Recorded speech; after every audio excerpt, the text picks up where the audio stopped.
Long before our ancestors first looked up at the sky, before humans existed at all, before the earth, before the sun, before the moon, and long before all the bright stars came to shine in the sky, there was a great nothing, a void. There was only chaos, and darkness was on the face of the deep, an immensity of space with no beginning and no end, indescribably dark and cold.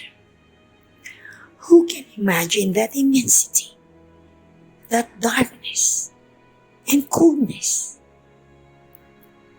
When we think of the dark, we think of night. But our night would be like brilliant sunshine in comparison with that first darkness. When we think of cold, we think of ice.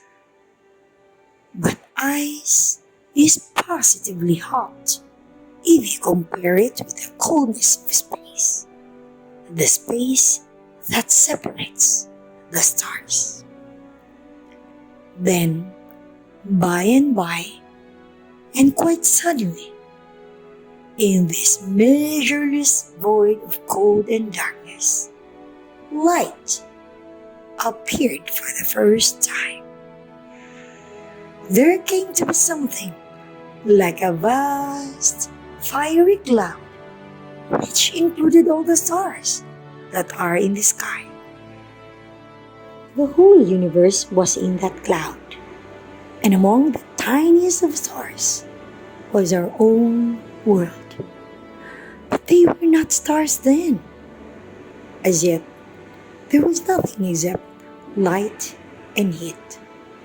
So intense was the heat that all the substances we know, iron, gold, earth, rocks, water, existed as gases, as insubstantial as the air. All these substances, all the materials of which the earth and the stars and you and I are composed, were fused together in one vast, flaming intensity of light and heat. A heat which would make our sun today feel like a piece of ice. This raging fiery cloud of nothingness, too huge to imagine, moved in the immensity of freezing space, which was also nothingness, but infinitely vaster. The fiery mass was no bigger than a drop of water in the ocean of space. But that drop contained the earth and all the stars. As this cloud of light and heat moved through its empty space, little drops fell from it. If you swing the water out of a glass, some of it holds together, and the rest breaks up into separate drops. The countless hosts of stars are like these little drops, only instead of falling, they are constantly moving around in space in such a way that they can never meet. They are millions of miles from each other. Some stars are so far away from us that it takes millions of years for the light to reach us. Do you know how fast light travels? 100 miles per hour? 200 miles? 1,000 miles? No, much faster. It travels 186,000 miles. Not per hour, but per second. Imagine how fast that is. It means that in 1 second, it can travel 7 times around this whole world. And do you know how big around the world is? 25,000 miles. If we were to drive at 100 miles an hour continuously, all day long and all night long, without stopping, it would take us more than 10 days to cover that distance. And yet the light covers it 7 times in just 1 second. You click with your fingers and light has gone around the earth 7 times already. So, can you imagine how far some of these stars are? That it takes their light 1 million years to reach us? Then, there are so many stars that scientists have calculated that if each of them were a grain of sand, all the stars together would cover up all the states, from Virginia and all the way through New York, up to the height of 200 meters. One of these stars, one of these grains of sand among those thousands of billions of grains of sand, is our sun. And 1 millionth part of this grain is our earth. An invisible speck of nothingness. One wouldn't think so. The sun doesn't look so big, but that is because it is so far away. The light from it takes about 8 minutes to reach us, and if we were to travel the distance at 100 miles per hour, it would take us a little more than 106 years to reach the sun. In fact, the sun is 1 million times bigger than the earth. The sun is so big that one of its flames could contain 22 earths. When that first force of heat and light called the cosmos into being, every star, every particle, every speck, which we might think too tiny to matter, was given a set of rules to follow. To the little particles which were like smoke, like vapor, the universe said, "As you become cold, you shall come closer together and become smaller." And so, as they cooled, they moved more and more slowly, clinging closer and closer to each other and occupying less and less space. The particles assumed different states which man called the solid, liquid, or gaseous state. Everything we know is either a gas, a liquid, or a solid. And which of the 3 states it is at the moment depends on how hot or cold it is. These tiny little particles had other laws as well. Each of them was given a special love for certain particles and a special dislike for certain others. Some were attracted to each other, and some were not. Just like human beings, they like some and refuse to have anything to do with others. So, they form themselves into different groups. In this way, the particles combined and formed themselves into different substances. In the solid state, particles cling so closely together that they are almost impossible to separate. They form a body which will not alter its shape unless one applies force. If a piece is broken off, the particles still cling together. If, for instance, you start shaping a rock, the rock and the chip still remain solid pieces of stone. When it came to liquids, the universe said, "You shall hold together also, but not so very closely, so that you will have no shape of your own and will roll over each other. Thus you shall flow and spread, filling every hollow, every crevice in your path. You will push downward and sideways, but never upwards. That is why, though we can put our hands in water, we cannot put them inside a rock."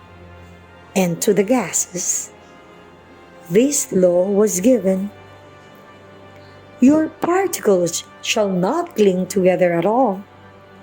They can move freely in all directions." But as the particles were all such different individuals, they did not become solid or liquid or gas all at the same time. At a certain temperature, some remained solid, others became liquid, and still others became gaseous. And so, while obeying these laws, the little drop of nothingness that was to become our world, the blazing mass, went on spinning and spinning around itself and around the sun in the tremendous code of space. And as time went on, the outer ring of this mass began a dance of the elements. The particles that were at the outermost edge became cold and shrank. Huddling together, they hurried up to the earth. But as soon as they approached the hotter part, they became hot, and up they went again. Like little radiant spirits, they carried a bucket of hot, burning coal into space and returned with some ice. How marvelous it is, and how simple! If you become hot, you expand, and as you expand, you become lighter and soar upwards like a bubble of air in the water. But if you become cold, you shrink and fall as a grain of sand sinks to the bottom of a pond. Because of this law, the earth gradually changed from a ball of fire to the earth we know. This was the law that the tiny radiant particles obeyed as they danced their dance. Particles too minute to be seen or even imagined, yet numerous enough to have produced the world. For hundreds, thousands, millions of years, this dance went on. Finally, the particles settled down like tired dancers, and one after another, they became first liquid and then solid. And as they become solid or liquid, some of them joined others to which they were attracted, forming new substances. The heavier ones went nearer to the heart of the earth, and the lighter ones floated above them like oil floating on the water. A thin scum was formed, like the skin which forms on milk when it is boiled and left to cool. It seemed as though the earth had taken some shape, but the elements inside the skin were still very hot. They felt trapped. They wanted to get out. What could they do otherwise? They had to follow the law. If you are hot, you expand. There was no place to expand. And so, they burst out. They broke the skin, and it was like a terrible fight.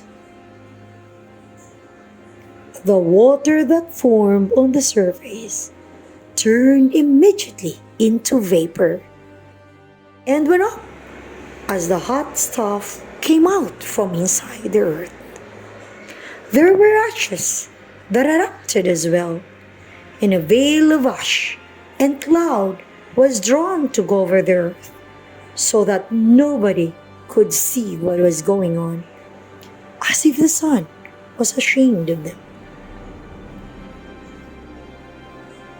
And eventually, the fighting ceased. As everybody cooled down, more and more gases became liquid. More and more liquids became solids. The earth itself shrank and became wrinkled, like an old apple that has been left in a cupboard. The wrinkles are the mountains, and the hollows are the oceans. For as the rocks had cooled down, water was able to return to the earth, and it rained and rained. And the water, being liquid, filled every hollow and crevice found in its path. Thus, the oceans were formed. Above them was air, the air that we breathe. The cloud had disappeared. The veil was withdrawn, and the sun could once again smile upon its beautiful daughter, the earth. Rocks, water, air, solids, liquids, and gases. Today, as it was yesterday and millions of years ago, the laws of the universe are obeyed in the same way. The world spins around itself and dances round and round the sun. And today, as it was millions of years ago, the earth and all the elements and compounds it is made of fulfill their tasks. Although the elements are separate and unique, they are connected as one to each other and to us. We, the elements, the rocks, the trees, water, air, human beings are all made of star stuff from that first great cloud of heat and light. The cosmos is within us. We, who were one at the dawn of the universe, and in obeying our laws and performing our tasks, we are a way for the cosmos to know itself, humble alongside the rivers and the clouds and the mountains and trees. We look to the sky with gratitude and whisper with one voice, "Thank you. We are unique. We are children equally of earth and sky. We are kindred, rare and precious. Thank you.